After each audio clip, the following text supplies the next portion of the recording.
Hello दोस्तों, नमस्कार। आज की इस वीडियो के माध्यम से हम बात करेंगे बैगन की उन्नत खेती। बैगन की फसल पर कई प्रकार की समस्या आती हैं। सबसे बड़ी समस्या आती है छोटी पत्ती रोग, नंबर 2 फल छेदक, नंबर 3 तना छेदक, विल्ट की समस्या आती है और बहुत सारी समस्या आती है। हार्वेस्टिंग करने के बाद उतनी अच्छी फिर सेकंड हार्वेस्टिंग में या फिर 3-4 तुड़ाई के बाद पौधा ऐसा लगता है कि अब तो फसल एंड होने वाली है। तो कैसे हम एक अच्छा कॉम्बिनेशन खाद का जो न्यूट्रिशियन है, एक अच्छे से न्यूट्रिशियन खाद उर्वरक दे करके एक अच्छा उत्पादन निकाल सकते हैं, केयर कर सकते हैं, देखभाल कर सकते हैं। और जो लगने वाली बीमारी है जो वीडियो पर आप देख रहे हैं, इतनी स्वस्थ फसल तैयार करने के लिए कौन कौन सी स्ट्रेटजी आपको अपनाना चाहिए, कौन कौन सी ज़रूरी काम करने चाहिए, कैसे आपको स्प्रेइंग चलाने हैं, कब कौन सी खाद देनी है, कौन सी वैरायटी, तो इस वीडियो के माध्यम से डिटेल में संपूर्ण जानकारी साझा करने वाले हैं। यदि आप इस वीडियो को पूरा वॉच करेंगे तो कहीं ना कहीं आपको एक ऐसी जानकारी मिलेगी जो आपको अभी तक किसी भी चैनल पर, किसी भी यूट्यूब वीडियो पर यह जानकारी उपलब्ध नहीं है। तो इस वीडियो को आपको स्किप नहीं करना पहली बात तो, क्योंकि एक ऐसे कॉम्बिनेशन के बारे में बतलाने वाले हैं जो कि बैगन की फसल पर 100% काम करने वाले हैं। तो चलिए ज़्यादा देर ना करते हुए, मैं हूं शिव कुमार और आप देख रहे हैं the advance agriculture YouTube channel. सबसे पहले बात करते हैं नर्सरी तैयार। तो नर्सरी आप तैयार करें प्लास्टिक प्रो ट्रे में। प्लास्टिक प्रो ट्रे में नर्सरी तैयार करने के लिए 28 दिन में नर्सरी तैयार हो जाती है, पहली बात। दूसरी बात, प्लास्टिक प्रो ट्रे में आप तैयार करते हैं पौधे को तो जड़ों का अच्छा विकास होता है और पीलापन की समस्या नहीं आती है।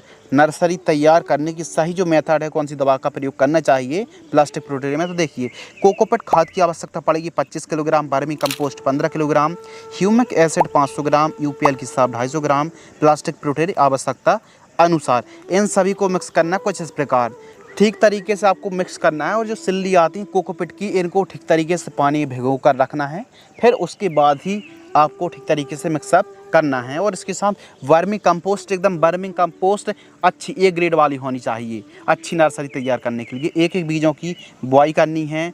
उसके बाद मल्चिंग पेपर में 4-5 दिन के लिए कवर करके रखना है। इस प्रकार शेड नेट खींच करके ट्रे को बाहर करें, सुबह शाम सिंचाई करें हैंड स्प्रिंकलर से। उसके बाद दोस्तों आपको जब जर्मिनेशन हो जाए तो प्रॉपर देखभाल करना चाहिए, सुबह शाम सिंचाई तो आपको करना ही है। उसके बाद एक समस्या आती है, समस्या ये है कि पीलापन की समस्या है। तो पीलापन की समस्या और इंसेक्ट प्रकोप के कारण हमारी नर्सरी पर पत्तों पर छेद हो जाते हैं, पीलापन की समस्या बनी रहती है, नर्सरी बढ़वार अच्छी नहीं ले पाती है। तो इसके लिए एक काम करें कि 15 लीटर पानी में NPK 19-19-19 आपको लेना है 100 ग्राम, और इसके साथ सिजेंटा कंपनी की एक तारा आपको लेना है 10 ग्राम, और बाविस्टिन फंगिसाइड 50 ग्राम 15 लीटर पानी में घोल करके आपको स्प्रे करना चाहिए नर्सरी पर। तो इस हिसाब से नर्सरी पर स्प्रेइंग शेड्यूल चलाएंगे तो बहुत ही अव्वल नंबर की नर्सरी आपको मिलने वाली पौधा जो कि आप देख रहे हैं वीडियो पर। और हाँ, लग रहा है कि जड़ों का विकास अच्छा नहीं हो पा रहा है तो ह्यूमिक एसिड का आप प्रयोग कर सकते हैं। तो इस प्रकार नर्सरी तैयार करते हैं आप तो 28-30 दिन में, 28 दिन में, 27-28 दिन में, 25 दिन में नर्सरी आपकी तैयार होने वाली है। अब टाइमिंग के ऊपर बात करते हैं तो वैसे तो देखिए बैगन की खेती 12 महीने की जाती है। इसका सही समय है बरसात के लिए जून, जुलाई, अगस्त, गर्मियों के लिए जनवरी से मार्च, सर्दियों के लिए अक्टूबर से दिसंबर के मध्य आपको पौधरोपण कर देना चाहिए। बाकी इन सीजन पर आप खेती करेंगे तो बाज़ार भाव अच्छे मिलेंगे। और हाँ, अंगेती बैगन की खेती करने पर भी आपको रेट अच्छे मिल सकते हैं। और बाज़ार भाव तो सबको पता है, हर एक फसल का एग्रीकल्चर सेक्टर में किसी जो फसल का रेट है वो तय नहीं होता है, फ्लेक्सिबल रहता है। हो सकता है अंगेती खेती करने पर आपको बहुत ही अच्छे सुंदर आपको बाज़ार भाव रेट देखने के लिए मिले। उन्नतशील किस्में, जब आप बैगन की खेती कर रहे हैं तो सबसे पहला तो यही है कि टाइमिंग के बाद कौन सी वैरायटी का चुनाव करें।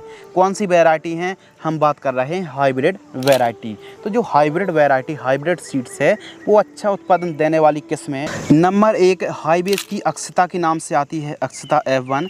10 ग्राम सीड्स की कीमत 150 से 200 रुपये के आसपास देखने के लिए मिलती है। बैगन का रंग आप फोटो पर देख रहे हैं, कुछ इस प्रकार इनका साइज होता है, रंग होता है। इसके अलावा दोस्तों बात करते हैं नंबर 2 VNR की उत्कल F1। यह जो बैगन है दोस्तों, यह ग्रीन सफ़ेद रंग के होते हैं, गोल होते हैं और फलों का वजन 180 से 200 ग्राम तक का होता है। तो इन वैरायटी को आप लगा सकते हैं। इसके अलावा नंबर 3 VNR की 212 इसके बैगन ब्लैक होते हैं, लंबे होते हैं और मीडियम लंबे होते हैं ब्लैक रंग का। नंबर 4 कलशजनक F1 जो कि काफ़ी किसानों की पसंदीदा वैरायटी है। ब्लैक रंग के स्मॉल साइज़ के बैगन होते हैं। सनगिरो प्रगति को आप लगा सकते हैं, छोटे गुलाबी बैगन होते हैं। VNR की 60 के नाम से आती, इसको आप लगा सकते हैं। और साथ ही दोस्तों NBH13 नाथ कंपनी की जो 13 जो वैरायटी आती 13, यह छोटे गुलाबी धारीदार कांटेदार बैगन होते हैं और बैगन का वजन 65 से 70 ग्राम तक फल का वजन होता है। तो यह 6-7 वैरायटी बतलाई हैं, सब एक से बढ़कर एक वैरायटी हैं। अपनी अपनी जगह पर हर एक वैरायटी रंग, कलर, साइज, शेप अलग अलग है। तो बढ़िया वैरायटी इनको आप लगा सकते हैं। और कोई अच्छी वैरायटी इनसे तो अभी कमेंट करें ताकि अन्य किसान भाइयों की हेल्प हो सके, मदद हो सके। प्रति एकड़ सीड्स 1 एकड़ में 70 ग्राम से लेकर 100 ग्राम सीड्स की रिक्वायरमेंट पड़ने वाली है। प्लांट एंड प्लांट डिस्टेंस, आप सिंगल लाइन पर पौधरोपण कर रहे हैं तो 7 से 8 हज़ार पौधे लगेंगे। पौधे से पौधे की दूरी 1.5 फीट रखिए। और यदि आप डबल लाइन पर पौधरोपण कर रहे हैं 14 से 15 हज़ार पौधे लगेंगे। आपको एक बेड पर डबल लाइन जिगजैग पौधरोपण करना है और आपको 14 से 15 हज़ार पौधे लगेंगे। पौधे से पौधे की दूरी 2 फीट आपको रखनी चाहिए यदि आप जिगजैग प्लांटेशन कर रहे हैं तो। बाकी आप खेत की तैयारी नॉर्मल तरीके से खेत की आपको तैयारी कराना चाहिए। जो कि आप वीडियो पर देख रहे हैं, खेत की तैयारी, मिट्टी जितनी ज़्यादा भुरी भुरी होगी, साफ़ सफाई होगी, उतना ही आपको एक अच्छा फ़ायदा देखने के लिए मिलने वाला है। प्लांटेशन करने में भी आसानी होगी। बेड तैयार आपको ज़रूर करना चाहिए। बेड मेकर या फिर बेड राइजर से वीडियो पर देख रहे हैं कुछ इस प्रकार बेड तैयार करना चाहिए। बेड की चौड़ाई 2.5 फीट, बेड की ऊंचाई 1 से 1.5 फीट और बेड से बेड की दूरी 3 फीट रखनी चाहिए। सेंटर से सेंटर बेड की दूरी 4.5 से 5 फीट रखनी चाहिए। उत्तम जल निकास का प्रबंध होना चाहिए। खेत के चारों साइड ग्रीन नेट खींच लीजिए। ड्रिप आप लगाइए 16 mm, मल्चिंग पेपर 25 माइक्रोन का मल्चिंग पेपर लगाइए। बैगन की फसल 6 से लेकर 8 महीने के आसपास तक चल जाती है। तो इस प्रकार खेत की तैयारी करें, ड्रिप मल्चिंग लगाएं। बेसल डोज पर इन खादों का प्रयोग करें। प्राइमरी न्यूट्रिएंट इन खादों का प्रयोग करने से बेहद ही अच्छे और असरदार रिजल्ट देखने के लिए मिलते हैं। NPK 12-32-16 100 किलोग्राम और SSP single super phosphate 50 kilogram, Regent 10 kilogram, गोबर खाद 2 ट्रॉली, सरसों की खली लगभग 2 क्विंटल प्रयोग करना चाहिए। इन सभी खादों को मिक्स करके प्रति एकड़ की दर से बेसल डोज के रूप में प्राइमरी खादों का प्रयोग करना चाहिए। पौधरोपण, आपको एक एक पौधे की पौधरोपण करना है, सिंचाई करना है, देखभाल करना है और हल्के हाथों से आपको प्लांटेशन करना चाहिए। बैगन की फसल पर जो सिंचाई है, इरिगेशन है, मध्यम सिंचाई की आवश्यकता पड़ती है। ड्रिप से 2 से 4 दिनों के अंतराल पर, फ्लैट इरिगेशन से 10 से 12 दिनों के अंतराल पर सिंचाई करनी चाहिए। और यदि गर्मियों का समय है तो 4 से लेकर 5 दिनों के अंतराल पर सिंचाई करना चाहिए। खरपतवार की रोकथाम, तो बैगन की फसल पर ज़्यादा खरपतवार का जमाव ना हो तो इसके लिए बीच बीच में आपको कोल्पा की मदद से, निराई गुड़ाई की मदद से आपको खेत की ठीक तरीके से सुधार के रखना चाहिए। खरपतवार फसल को मुक्त रखना चाहिए। और छोटी पत्ती जो रोग है इसके लिए नंबर 1 रेजिस्टेंस वैरायटी लगाएं। फसल चक्र अपनाएं और बीच बीच में गेंदे की 4-5 लाइनों को लगाइए। ट्रैप लगाइए, स्टिकी ट्रैप लगाइए। और सफ़ेद मक्खी और जो थ्रिप्स माइट्स, इनके लिए स्प्रे शेड्यूल चलाइए। छोटी पत्ती रोग फैल नहीं पाएगा। यह एक वायरस है और वायरस के लिए रेजिस्टेंस वैरायटी को लगाना चाहिए। और यदि फैल रहा है तो पौधे को उखाड़कर कहीं दूर ले जाकर 1 फीट मिट्टी के अंदर गड़ा दीजिए। बैगन की फसल पर स्प्रेइंग शेड्यूल, तो वैसे तो तमाम प्रकार की रोग बीमारी का प्रकोप देखने के लिए मिलता है, लेकिन इसके लिए सबसे अच्छी तरीके से आप कैसे मैनेजमेंट कर सकते हैं, आइए कीट प्रबंधन के ऊपर दोस्तों बात करते हैं। तो प्रमुख रूप से छोटी पत्ती रोग, सफ़ेद मक्खी, एफिड, फल छेदक, तना छेदक, downy mildewed, powdery mildewed, nematodes, blight जैसी दोस्तों समस्याएं आती हैं। तो यह जो समस्या आती हैं इनका समाधान, उपाय, इलाज इस वीडियो के माध्यम से बतलाने वाले हैं। तो जो स्प्रेइंग शेड्यूल है, स्प्रेइंग शेड्यूल साझा करेंगे दिनों के हिसाब से, वो भी 15 लीटर की दर से। तो जब भी आप स्प्रेइंग शेड्यूल चला रहे हैं, नेमेटोड्स की समस्या ना आए, तो इसके लिए एक काम करें कि गेंदे की 2-4 खेत के बीच बीच में लाइन लगाना बहुत ज़्यादा ज़रूरी। ट्रैप लगाइए। तो इसके लिए जो फर्स्ट स्प्रे है 20 से 25 दिन की फसल होती है, सेकंड स्प्रे 30 से 40 दिन, थर्ड स्प्रे 50 से 60 दिन, फोर्थ स्प्रे 70 से 80 दिन, 5वां स्प्रे, 6वां स्प्रे, 7वां, 8वां, 9वां, 10वां स्प्रे। और 10वां स्प्रे 200 से 210 दिन के आसपास की फसल होती है तो बायर की फैम एमामेक्टिन बेंजोएट और स्वाधीन फंगिसाइड, इनको मिक्स करके 15 लीटर की दर से स्प्रे करना चाहिए। जो भी आप डोज वीडियो पर अभी देख रहे थे वो सभी के सभी 15 लीटर की दर से साझा किए। तो इस हिसाब से आपको खेती करनी चाहिए। और हाँ दोस्तों, आपको फसल चक्र भी अपनाना चाहिए।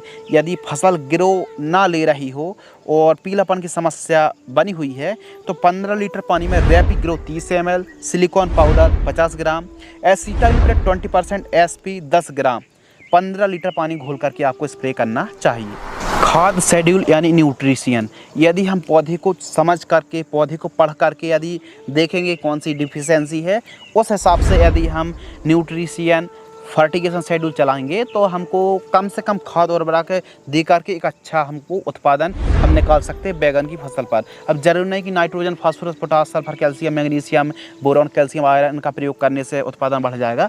पौधे को समझिए दोस्तों कि पीलापन है तो क्यों है, क्या फंगस है या फिर पोषक तत्व की डिफिशियंसी है। तो अपने हिसाब से थोड़ा विवेक का इस्तेमाल करिए, लॉजिक लगाकर यदि आप न्यूट्रिशियन खादों को, वाटर सॉल्युबल खादों को, सल्फेट को, जिंक सल्फेट को, आयरन, कैल्शियम, बोरॉन, इनका प्रयोग करेंगे, यदि आवश्यकता अनुसार और बीच बीच में ऑर्गेनिक का आप इस्तेमाल करेंगे, जैसे जीवामृत है, ट्राइकोडर्मा है, ऑर्गेनिक खादों में वर्मी कंपोस्ट है, सरसों की खली, इनका प्रयोग आपको ज़रूर करना चाहिए। और हाँ, जीवामृत का प्रयोग जरूर करें, ट्राइकोडर्मा का प्रयोग करें, एनपीके का जो बैक्टीरिया था उनका भी प्रयोग करना चाहिए। तो यदि आप साधारण तरीके से खेती कर रहे हैं तो फर्स्ट खाद, सेकंड खाद और थर्ड खाद, यह खादें आप देख सकते हैं फसलों पर आवश्यकता अनुसार पूर्ति करें। प्रति एकड़ की दर से जानकारी साझा कर रहे हैं। 1 एकड़ में जड़ों से 3 से 4 इंच दूर जड़ों के पास देकर सिंचाई करना चाहिए। लाइफ साइकिल, जो लाइफ साइकिल है दोस्तों वो लगभग 7 से 8 महीने बड़े आराम से चल जाती। बैगन की फसल प्रथम तुड़ाई 55 से 58 दिन के आसपास की फसल होती है तो फसल तुड़ाई के लिए तैयार हो जाती है। तुड़ाई करिए, हार्वेस्टिंग करिए, पैकेजिंग करिए और मार्केट में लोकल मंडियों पर आप बिक्री कर सकते, कोई दिक्कत की बात नहीं रहती है। लागत की ऊपर बात करते हैं तो 1 एकड़ में जो लागत लगेगी 80,000 रुपये से लेकर 1 लाख रुपये तक की लागत लग सकती है। यदि आप घुलनशील खादों का प्रयोग करते हैं, प्रॉपर स्प्रिंग शेड्यूल चलाते हैं वीकली, तब जाके 1 लाख, सवा 1 लाख रुपए के आसपास खर्च लगने वाला, लागत लगने वाली। बाकी बाजार भाव 10 रुपये से लेकर 40 रुपये प्रति किलोग्राम तक का रेट देखने के लिए मिलता है। तो रेट कम और ज़्यादा हो सकते हैं। उत्पादन 1 एकड़ में लगभग दोस्तों 80 टन तक आप उत्पादन बैगन का निकाल सकते हैं। तो ध्यान रखिए, बैगन का उत्पादन बहुत अच्छा होता है, बहुत बढ़िया होता है यदि हम अंगेती बैगन की खेती करेंगे। जब सीजन पर सब किसान भाई खेती करते तब हम करेंगे तो जाहिर सी बात है भाई 5 रुपये, 7 रुपये, 4 रुपये प्रति किलोग्राम का ही रेट मिलेगा। लेकिन अंगेती बैगन की खेती करते हैं तो फिर बाज़ार भाव बहुत अच्छे हमको मिलेंगे। उत्पादन भले कम मिलेगा लेकिन बाज़ार भाव अच्छे मिल सकते हैं। तो इस हिसाब से खेती करें। नेट प्रॉफिट, बैगन की खेती करने पर सभी लागत को काटकर यदि आपको रेट अच्छे मिलते हैं, और रेट दोस्तों आपको लगभग 10-15 रुपये केजी का भी रेट मिल जाता है, तो सभी लागत को काटकर आप 1 एकड़ से 5 से 6 लाख रुपए कमाई कर सकते हैं। इस वीडियो के माध्यम से हमने ब्रिंजल फार्मिंग बैगन की संपूर्ण जानकारी साझा की। वीडियो में जाते जाते फिर भी कोई टॉपिक, कोई भी विषय, कोई भी ऐसा टॉपिक छूट गया हो तो कमेंट सेक्शन खाली है, आप कमेंट्स कर दीजिए। कोई आगामी वीडियो पर जब भी हम उस टॉपिक को कवर करेंगे, क्लियर करेंगे, आपके जो भी डाउट्स हैं अभी, तो कमेंट सेक्शन खाली, कमेंट आप कर सकते हैं। तो वीडियो को आपने पूरी शिद्दत से, पूरा मन लगाकर वीडियो को अंत तक देखा। वीडियो को अंत तक देखने के लिए आपका दिल से बहुत बहुत शुक्रिया। जय हिंद, वंदे मातरम।